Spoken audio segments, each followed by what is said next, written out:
Number 194. Senator Deacon, Nova Scotia. Thank you, Your Honour. Colleagues, thank you for allowing me a moment to speak on this matter, and I won't take very much of your time. Senator Tennis commented on this motion last Thursday, and I recognize that this chamber has decided to not have officers of Parliament appear in committee for scrutiny upon their reappointment. I personally believe this is a missed opportunity and limits our ability to provide oversight over these roles, but I understand this is not the perspective of my colleagues. I would simply like to put on the record a few considerations as it relates to the reappointment of the Commissioner of Lobbying and why this chamber is missing an opportunity to have a meaningful review of her new tenure.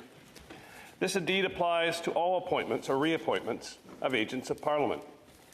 It is our duty as parliamentarians to exercise scrutiny and understand their perspectives on decisions they've made related to their important mandates. In this case, as you know, the Commissioner of Lobbying is an independent agent of Parliament responsible for administering the Lobbying Act and the Lobbyist Code of Conduct. It is our responsibility, along with the House of Commons, to approve their appointment. I'd ask for a moment to make you aware of some items that I think would benefit from our scrutiny. The Lobbying Act is years behind its 5-year statutory review, which was last completed by the House of Commons Standing Committee on Access to Information, Privacy and Ethics in 2012, and it doesn't appear that the current government has plans to examine it in the near future.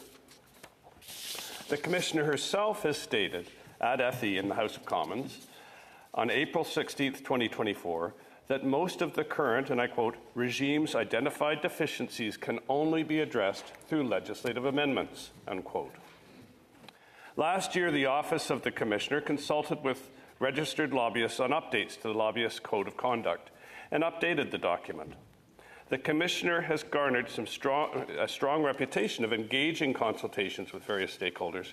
However, there are clearly many issues that could benefit from our review as it relates to the agility and the objectives of the Code. Colleagues, I'm far from advocating against robust lobbying rules. Lobbying must be regulated in a transparent manner. But we also must allow for the ability for stakeholder groups that represent various voiceless entities to enter the legislative process. The reality is Canada has some of the most restrictive rules, and these are at risk of being further entrenched.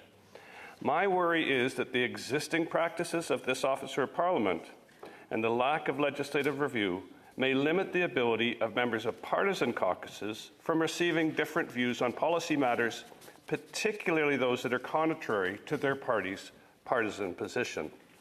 This could narrow the ability of parliamentarians in partisan caucuses to make fully informed judgments. As a committee of the whole often does not deliver a meaningful understanding for parliamentarians, that a more succinct committee hearing may, and